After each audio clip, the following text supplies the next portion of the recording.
Alrighty, y'all, so we have a really great topic today. We're actually gonna focus in on the source, right? Meaning higher power. Think of the word source as a filler word for wherever you believe we come from, okay? The source understandings in building and creating a business. We have a really, really great topic today. Now, again, I share this each week with you guys, I think, but something that I like genuinely feel from my heart to see you beautiful, bright souls is legitimately that. Like the souls that we attract here tend to be like so high frequency and filled with purity and love. I was just on the phone with my mom yesterday and I was telling her like, I have 3 categories that it takes for me to really have a high level of appreciation for a person. And it's someone that's connected with the purity of who they are, someone that you can trust, and someone who's ambitious. Now you can be 1 out of 3 and I'll still really like you. You can be 2 out of 3, 3 out of 3. But a big one, the number one on that list is people that are connected with the purity of who they are. And really each and every one of you have that connection with the self. And it really goes hand in hand with what we're focusing in on today, which is aligning with your source aligned business, something you were meant to create in this world. And I found something a little bit disturbing that I'm gonna share with all of you guys. About 3%, okay, bear with me here. Look it through the intuitive lens, about 3% of the decisions that we are making are our own. I know, it's like, really? Is that true? Like 3% of the thoughts are our own. Why would 97% of the thoughts be dictated by something outside of ourselves? What do you guys think? Programming. Brandon, what were you gonna say? Did you? Same thing, programming. What do you think? Yeah, hive mind, contagions, absolutely. Right? The reason why we're thinking other people's thoughts is because we're energetic beings and we're absorbing the energy of our environment, of our upbringing, and so on and so forth. And that actually is what produces the thoughts that we're thinking. So if you think about this, 97% of our lives are dictated by contagions. Well, what do we do about this process? Well, we have many techniques with source clarity. Harnessing a high level of clarity taps you back into the equanimity to the self. But I have found without this awareness, even though it's slightly disturbing, even without this awareness, if we're attempting to create something amazing in this world, right?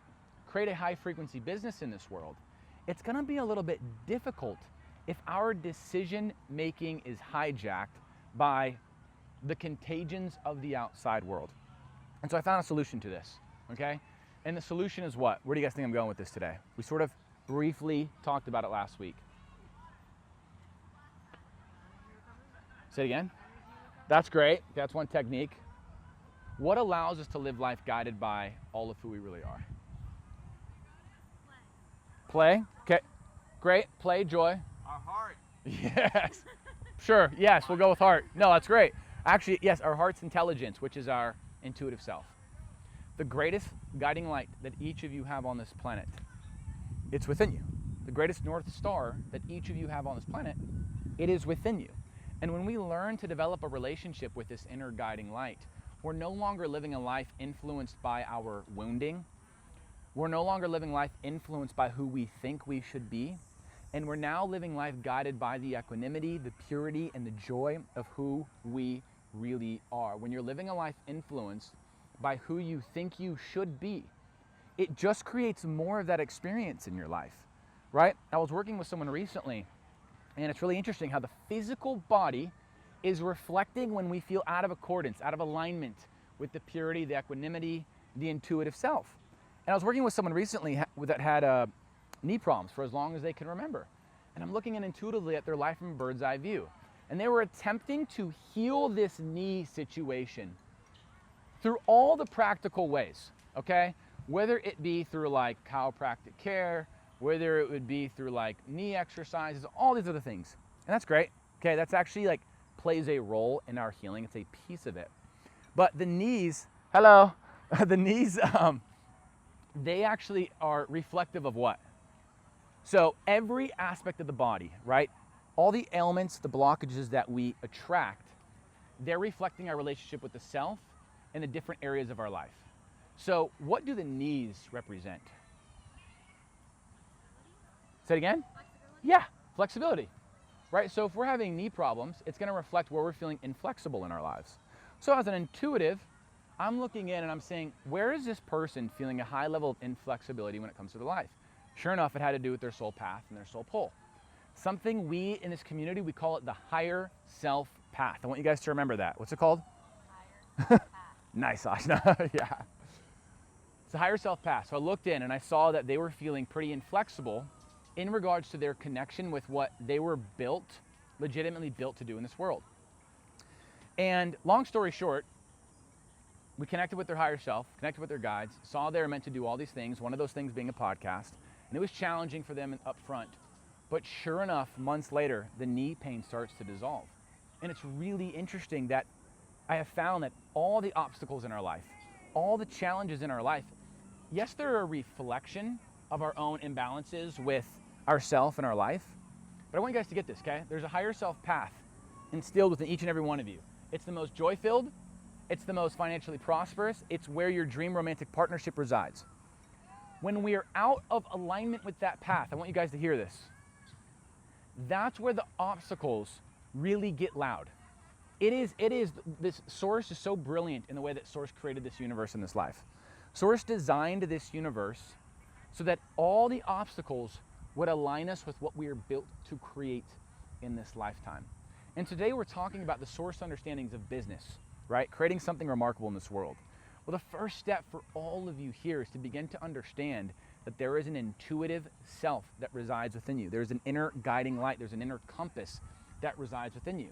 And as we progressed on the adventure life has to offer, we began to take on the contagions of the world, right? And our decision making, literally, our 97% of our decisions became hijacked by the world, okay? But what does life begin to look like when we open ourselves up to connecting with our heart's intelligence? Harnessing a higher level of clarity, right? I harness a higher level of clarity. What is now inserted into my field of energy that's responsible for shaping and dictating matter? We'll call it the creator field. What is now inserted in my creator field? I harness clarity. What's inserted into my creator field? You just saved Emily. Go ahead. Say it again. Trust. Yes, what else? Who wants to save Emily? Emily. You're putting out your desire and what you want from sources like your Yeah, you're putting out your true nature pulls, desires, calls. You're inserting into your creator field clarity, trust, right? So life begins to reflect this back to you. You begin to attract more things that reflect this. How many of you have had these experiences where you're attempting to have fun, doing what other people have claimed to be fun, and you found yourself, yes, yeah, you're like, preach, and you find yourself kind of miserable. Anybody? Yeah. And you could be even doing things that on paper are like, this is supposed to be fun, right? Like when I was growing up, I'm pretty blessed because my dad really led by example. My dad's a really spiritual person, and he never said don't do drugs. He never said don't drink alcohol. He was always like, yeah, you can, but I hated it.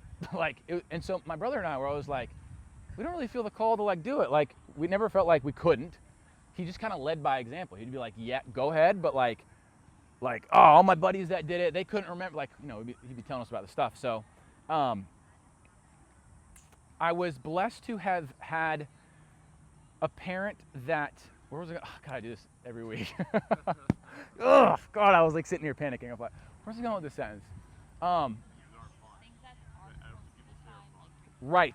So, each week, literally every time I'm speaking, I talk about I had this awakening at 16, and I felt like I was more guided by my intuitive self.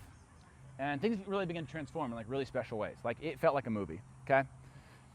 17 comes around. I have what's known as a dark night of the soul. I get overly connected to the doubt, the fear, the worry within my own mind.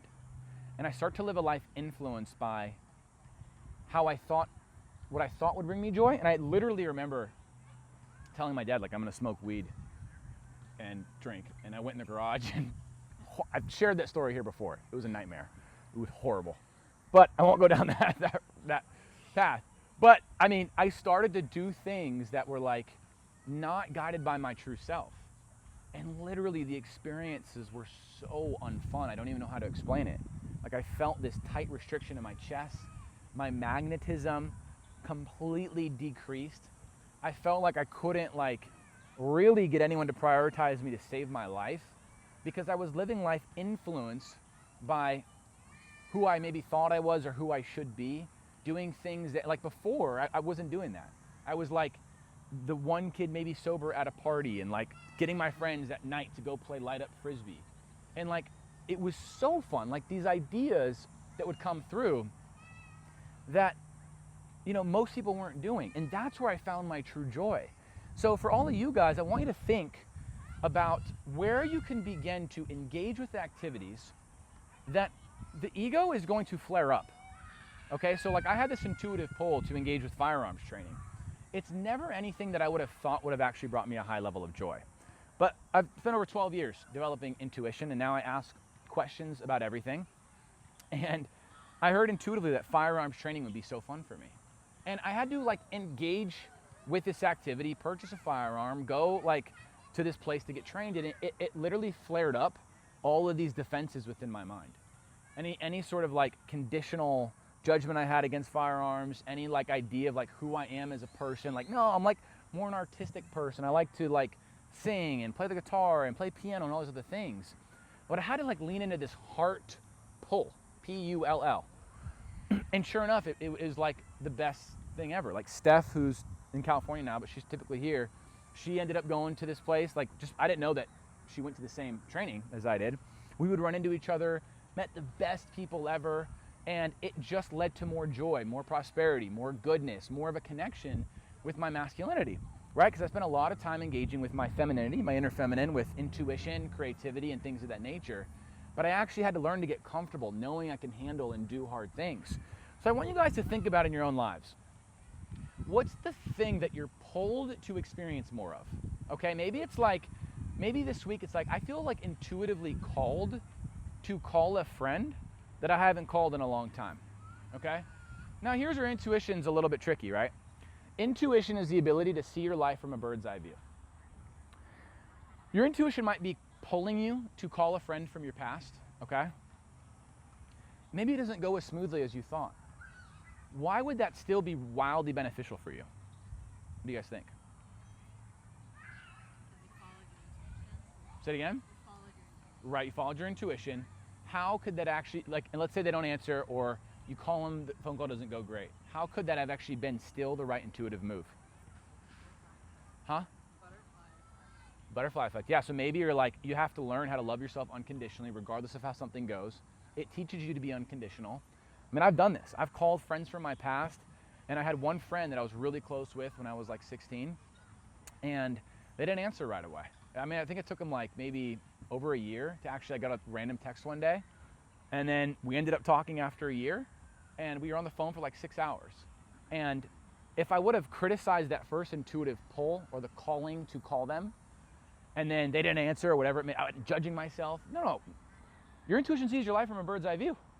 So it saw the ripple effect. It saw the butterfly effect. It saw that it was going to plant a seed, okay? And it would have led to me having a really beautiful discussion with them a year and a half later and talking for 6 hours, saying things that I always wish I could have said. And it was like this beautiful heart-opening experience. And I've learned through these processes of following my intuitive pulls, it's a heart-opening experience. There's going to be moments where you follow it. It doesn't go like as smooth as you literally want it to go right away. It's not really about that, okay? And that's where a lot of people get hung up. But to live a life that's guided by the truth of who you are, by prosperity, by goodness, by joy, and really, you know, today we're talking about business, this pouring into your business, it all is leading you to something amazing that you're built by the all that is to create in this lifetime. That's really what this is about, okay? The contagions that all of us have absorbed from the world have caused us to feel that like we're sort of meant to funnel into a one-way fits all, even in the spiritual world.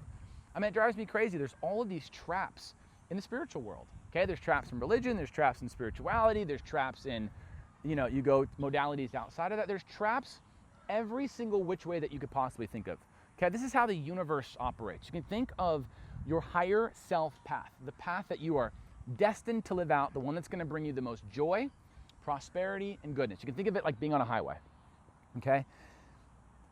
The way that sort of life is set up is that there are exit signs at every mile, meaning distractions, okay? When you are aligning with that higher self path, source, the universe, the way that this system is set up, they're gonna give you every single reason It's like these exit signs. They're gonna be like filled with temptation. They're gonna be like balloons. There's gonna be confetti. Like, come on, it's so much better to go this way. The higher self path is like being on this highway. If you guys can stay on this highway, you're gonna learn more about yourself than you ever have. The long-term effects are gonna be so much more filled with, again, financial prosperity, joy, your dream partnership. The reason why we do not attract, whether it's that dream romantic partnership, why we're having financial blockages, because the way that the universe works, it's sort of like that carrot in front of the horse, right? We're not here just to have the money and that's it. We're here to realize the brilliance of who we really are, period. We're here to realize the brilliance in what we are here to create. And I don't say this lightly, and I really want you guys to get this, okay, leaving here this week. We hear about some of these like really incredible characters that like were in the Bible, okay? Whether it was Moses, whether it was Christ, whoever it may be, okay? And these are some really special beings. And then obviously there's ascended masters like Buddha and other high frequency souls on this planet. I don't say this lightly, so I want to take it slow. Each of you have that Christ level of consciousness within you and have the capacity to live out a lifetime that is even more impactful than those lives. And I'm not saying that lightly. I'm saying that we are here to realize the God self. We are here to activate fully our source-aligned God self. It's not that there's not going to be challenges. Of course there's going to be challenges. What did the challenges give us an opportunity to do? What do you guys think? Grow and realize your brilliance? Yeah. Purify the relationship with the self. Because like putting yourself out there, okay? Making videos or whatever it may be, it's embarrassing. Straight up, right? It's straight up, we talked about this last week. It is straight up embarrassing to go after your dreams and goals. It's not embarrassing, it feels embarrassing. It just does. But through that process, you're developing a mindset of, man, I love myself no matter what. Okay, when I have to show up on camera and I look back in the footage, I'm like, dude, your hair, do something about your hair, or like, whatever it may be, or like, whatever. It's like, you have to let go of these conditions, and you give yourself a real opportunity to see yourself through the lens as to which source can see you. So things like healing the body, we talk about like spiritual plastic surgery, we talk about financial abundance, we talk about living your dream life. All of this begins to reveal itself to you through the process of developing your intuition. I actually want to give you guys a groundwork, a foundation to begin this process today, but I first want to get into groups. And if we have time, we're going to lay a foundation for you guys to begin the process of developing your intuition, okay? Because each of you have it within you. Each of you are here for amazing things. So we're going to get into groups, and the groups are essentially going to be, I want you to connect with your partner and share something that maybe you've been feeling called to engage with, okay? Maybe it's like putting videos out online. Maybe it's like calling a friend from the past. Maybe it's like healing a relationship with a family member. Maybe there's some intuitive calling, but your ego mind is flaring up with all these rhyme and reasons not to do it, okay? Whatever it may be. What would be another example? Who wants to throw something out there? Bye, dog, right? And you're going to share that with your partner, okay? And your partner's going to help you see the perfection in all of it. So this is going to be a little challenging for you. So if Emily and I are going and she's sharing, like, I feel called to create a ton of videos on intuition, okay? And I'm like, what I'm going to ask Emily, for Emily to get to her own answers, is how it's amazing, all the good things that are going to happen out of it, but even the negative components, how they're positive. So I would ask her, like, why do you want to create content? Because one reason I want to work on growing my business, and also I want to share my knowledge to the world to help others. Amazing. What are you most afraid of? Being perceived. All right, so now I'm going to go, why is it amazing to not be perceived the way you want to be perceived? Because it challenges me to grow in areas I didn't understand that I had inside of me, and it allows me to form like different thoughts and opinions, because like if I'm only engaging with my own opinions and thoughts, I cannot really like grow outside of me. Exactly. Okay, so like, do you think this like speeds up timelines and you aligning with joy, prosperity, or do you think it slows it down, you having to face this fear of yours? Sorry, I It's all good. It was speeded up because Yeah. if I were to like stop because of like the adversity, then it would just like stop my progress. But if I kept going and surpassed it, it would just like launch it. 100%. So I'm gonna keep asking questions. You guys kind of see how I'm doing this. I'm like, what are you afraid of? Why is that perfect? Tell me more why you want to create this. We're sort of oscillating between the beautiful things, addressing some of the fears, and then why is that beautiful? If we can, like, I've talked about this before, but like when I first created the business, in a way, like it wasn't called Source Clarity at the time, but it was the first me opening up one-on-one sessions. I think I had a couple sessions, and I was looking to travel at that time, and I'm like, okay, this is gonna support me. It's like, it was COVID, didn't have a job anymore, and when I had developed my intuition at this point, I looked in at the one thing that was holding back for the clientele to start pouring in. And my wanting for attracting money was like 98%. And I'm like, that's not gonna work. We attract what we're vibrational match for. If I'm really wanting money, what do you think clients are gonna feel? What do you think people are gonna feel? Someone might want a book, they're gonna be like, they literally can't based on my creator field, okay? So I start to go worst case scenario. I go, why would it be amazing? What's my biggest fear if no one ever booked? And it cleaned up my creator field. It cleaned up my fears. A lot of the spiritual world will have you believing like, avoid your fears, don't address them. I'm like, no, address them. Go worst case scenario. Like literally if you can find peace with the worst case scenario of things not working out, that's true freedom. Now you're tapping into your unconditional love and you're beginning the process of creating an amazing business and amazing things. So any questions, we're gonna go 2 minutes each. Okay? And then when I say you're gonna meet your partner, and I want you to say something nice about your partner. Okay, one person each. And then pick who's gonna go first. And when I say go, that's when the timer starts for 2 minutes. When I say switch, you're gonna, same partner, next person go. We're gonna get back into groups, so you're gonna stay where you are. I'm gonna teach you guys a little bit about intuition. Maybe we'll do a couple reads. We'll get into groups one more time, we'll get into song, and we'll go from there, okay? So when you're in your group and we get back together, stay where you are, and we'll switch partners and stuff like that. Any questions before we move forward? Okay. Sorry. Let's go. Chop, chop. Kids. All right. All right. I want to hear how it went. Tell me about it. I think, as always, we're pretty functional. Yeah. I forget what she's just like, you're doing this. Undervaluing yourself. Oh, I love that. Just, Like you bring complex problems and the other person's like that. oh no, it's just this. You're not valuing who you are. Yeah. Love that. How'd it go for you guys? Yeah? I feel like she definitely reminded me to like, I don't have to have everything figured out. I know where I'm gonna end up. Yes. Just figure out what that next step is and take that. Amazing. No, that's huge. I mean, like, that's the biggest thing I could say for anybody is like just putting one foot in front of the other. It's the greatest gift that you can give yourself. Like, I think I created an offering years ago. I was trying to find words that I liked together, and it was called the spiritual perspective. And you have to think that later became Source Clarity, spiritual perspective. I didn't have it right away.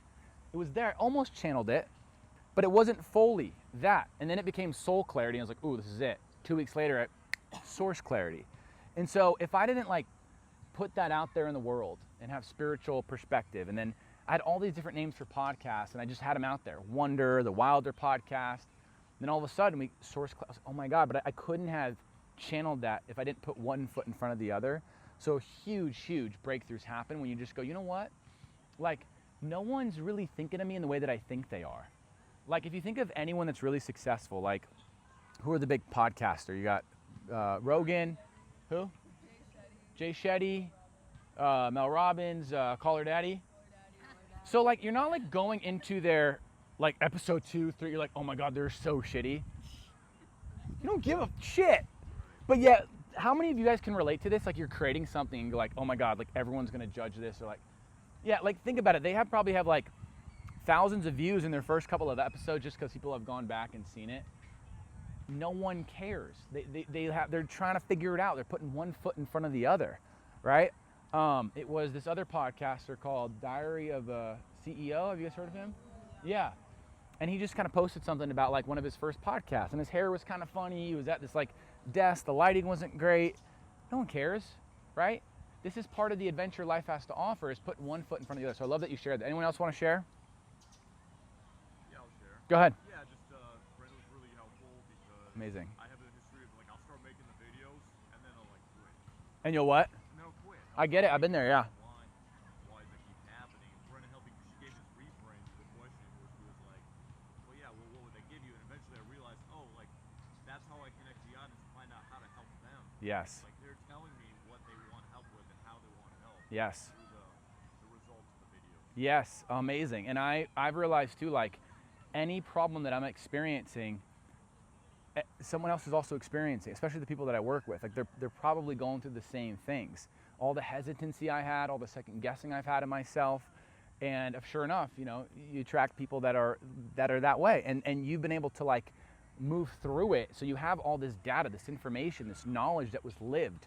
It's really easy to go in a book and absorb knowledge and talk about it, but it's one thing to actually live your experiences and go, this is actually like, I've lived through this, and I've lived through feeling scarcity. And I know I have. Man, I've had so many years. It was so frustrating. Never felt like I had enough, right? But I know that there was a rhyme and reason to it. And if I can just persevere, if I can put one foot in front of the other, there's breakthroughs that are destined to happen, right? You're giving Source no other choice by putting one foot in front of the other, right? And I would say this to all of you guys: give the universe no other choice but to give you what you're built to create. And if you do all this is where people miss in the manifestation world. The spiritual world misses this, at least. You know, in the spiritual world, they'll tell you to visualize it, let it go, and maybe like 3 steps. There's probably about 18 steps for true manifestation. Hate to break that news to y'all. But if I were to like simplify it, it requires 100% of your actions. It requires you to do all the ways of something to make it work, and 100% of your energy. It's not 50-50. It is 100% action. It is 100% energy to get your energetic self, because what you have to realize is that the physical steps to attract what you're asking for, it's going to also align your energy with what it is that you're asking for. And it's a huge thing I see missing out there in the spiritual world. It's like, you know, visualize, and that's huge. That's a step. That's one of 18 different steps, right? But there are ingredients. In the same way it takes to make a cake, like you can't just visualize the cake. That might help you get the right ingredients, but you have to actually do certain things. So what I want to get into, what we're going to do, I think next week is we'll go over how to begin developing intuition. Okay. This week I want to do a couple reads for you guys, and then we're going to get into groups one more time. Reminder: next week we're not going to be here. We're going to be at Morgan's house, okay, for a pool party / Saturday service. She's got a beautiful backyard, so we'll be hosting Saturday service there, and then also, yes, they're going to have like burgers, whatever. Feel free to bring whatever. If you want to be part of our Telegram group chat, yeah, go to Emily. She will get you in that chat. That's where we put the address of the pool party next week. Let me see. Yeah, and then we'll have a Saturday service next week. Then I'll be in California. But anyway, don't have to worry about that now. So let's do reads. I typically do it for people that are new. You want an intuitive read? A little mini read? Yeah? You want one? Cool. All right, we got 2 people, and then we'll go back into groups here. All right, so what I'm going to look in is, I want to look in at your, let's see what's going to come in for you. I want to see where you're second guessing yourself, because that's actually where, that's sort of like what holds us back from creating our next breakthrough. It's one of the things that holds us back from our next breakthrough, and can disconnect us from our intuitive self. It creates that emotional bias, and the greatest manipulator of intuition is emotional bias, okay? So again, next week I'm gonna teach you guys how to do it, but for you, so where you're second guessing yourself the most and what you're in alignment for. So you're actually in alignment with 2 things. High frequency, like-minded, like a consistent, frequent, we've talked about this with some other people here, like-minded friends, social life, and money. Those are the two things that uncovering this block will create more of. Second guessing yourself when it comes to like, I've had this for a lot of my life, and I can relate to this. I think a lot of you guys can probably relate to this too. It's second guessing really your assumption of how other people see you. It's a second guessing of like feeling like wondering, there's a big question mark. Do people really see me for all of who I really am? Like, can I really just be all of myself in this social setting or whatever it may be? There's a big question mark, a second guessing of how you are perceived. So that's sort of like uncovering the first thing for you. That's where the block resides. The right tools, you can absolutely overcome this, but that would be the first thing. Does that make sense? Yeah. Okay. We're carried. Say it again. We're carried Ca- about that perception. Yeah. Yes, exactly. Yeah. Cool? Sweet. Any questions? Okay, wonderful. You want to be called out? Yeah, call me out, please. All right, cool. So you, this is what you're in alignment for. Yours is money within business. You're like, I know that. Money for business. What's holding you back? Where are you second guessing yourself? This one's gonna sound a little bit obvious.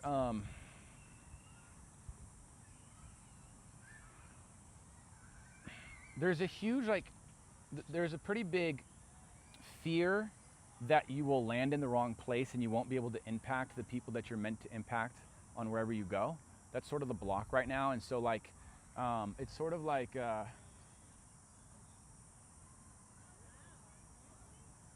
questioning your ability to be at the right place at the right time is really what this is about. So this has to do with moving, but it's also about like where you are in proximity to the lives that you're meant to change. Like, there's a second guessing that you're spending a lot of time where you're meant to be spending your time, specifically in spaces, physical spaces. So like cleaning that up is gonna help a lot. Does that kind of make sense? Yeah. Yeah? Questions? I don't know. I'm trying to understand it. It's second guessing that you are where you are physically meant to be at the right place in the right time. So like, if you experience like a frequent FOMO, like a fear of missing out, that would be sort of a sign of feeling like you're not in the right place to begin creating the impact you're meant to create, right? Like a frequent FOMO, like I'm not in the spaces that I need to be in. So yes, it has to do with where you're meant to live, but this also trickles down to your day-to-day experiences. Like, you are in the spaces where you're meant to make the biggest impact. Make sense?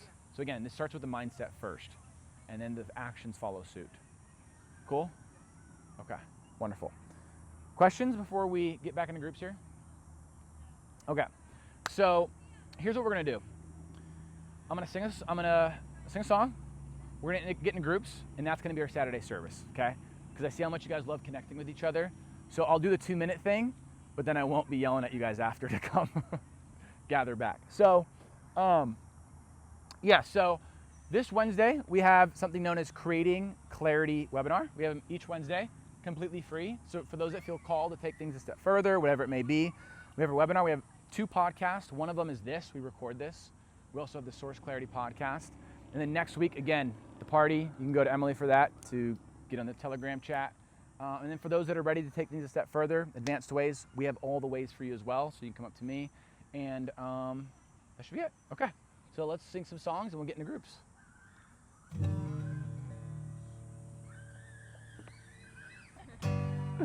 All right, this is a song I sing each week. It's called I Find God. And it is really, it's sort of like, I would say it's the Saturday service theme song, right? Yeah. So yeah, it's about seeing God in ourselves, in the trees, in the mountains. You know, I've shared this before, but every Christmas my dad would take us to this mountain and he would say, this is church. So I didn't know any better. And he would point to the trees and say, that's church, or that's God. He would point to my mom, my sister, that's God. And so this song is really dedicated to my family, and I mentioned my family in here. Dedicated to all of you for really taking the time out of each week to be here. It's like such a beautiful thing, because you guys are really the ones that are here to do amazing things in this world. And yeah, so this is called I Find God. And again, you can think of this as a meditative thing, so feel free to meditate during. I find God in the breath I breathe. Early in the morning, I find God listening to birds sing with gratitude and glory. I smile, I create space, I close my mind and meditate. Ooh, I find God. I find God in the mountains, basking in sun showers, or underneath the trees, or out amongst the flowers, wandering in the green in all of Mother Nature's power.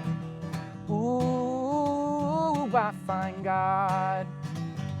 Hallelujah, hey, hallelujah, hey, hallelujah,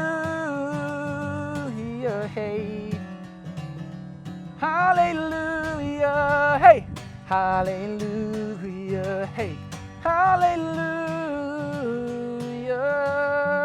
hey. I find God with my family, oh yeah, by my side. I see heaven when I look into my mama's eyes. My daddy is a winner, so is my aunt, brother, and sister. Ooh, I find God. Hallelujah, hey, hallelujah, hey, hallelujah, hey, hallelujah, hey, hallelujah, hey, hallelujah, hey. Ooh, I find God. All right.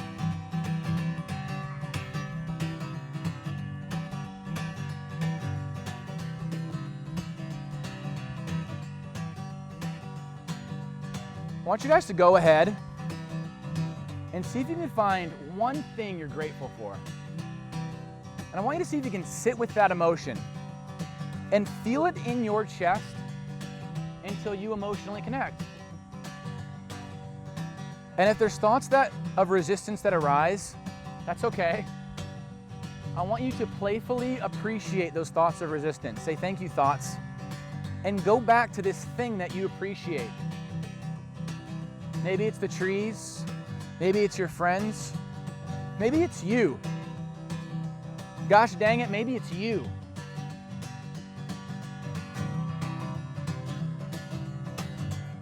And as the guitar gets louder, the appreciation expands.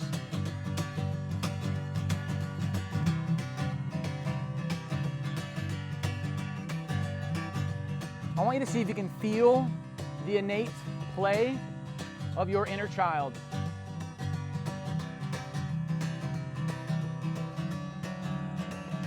Hallelujah, hey, hallelujah, hey, hallelujah,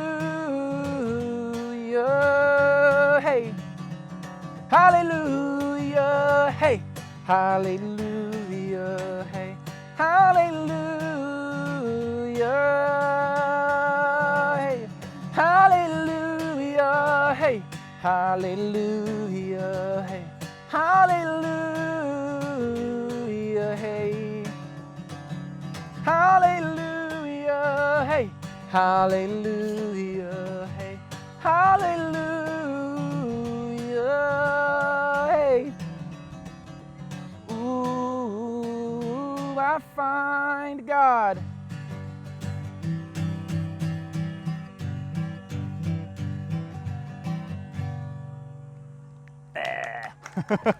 Thank you. Thank you. Okay, beautiful meditation. We're gonna get into groups.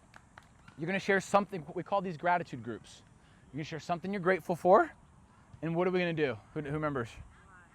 Why? Yes, that's right. You're gonna ask a lot of questions to help your partner understand why they're grateful for this thing. We can say all day long, I'm grateful for the mountains, the trees, but it's not until we actually uncover the purpose they serve in our lives that elicits gratitude and joy.